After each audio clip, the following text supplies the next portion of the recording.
Have you ever lived in a haunted house? I lived alone in a one-bedroom apartment for a year or so and loved it. About 3 or 4 months in, I got a girlfriend, and she started staying over a few times a week. One morning, we were having breakfast, and with a very serious look on her face, she wants to talk to me about my sleeping habits.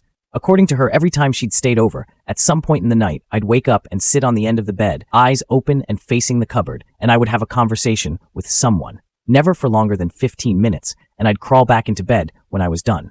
She said she could only hear my voice, and that there were pauses, like I was listening to someone, and then I'd respond. Sometimes I'd laugh, and interestingly, there was also another language involved, which she would hear me translating things for it back into English.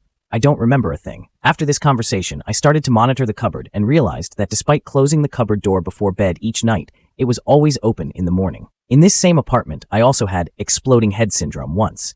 I moved out shortly after all this, and according to her, I never spoke to a cupboard in my sleep again.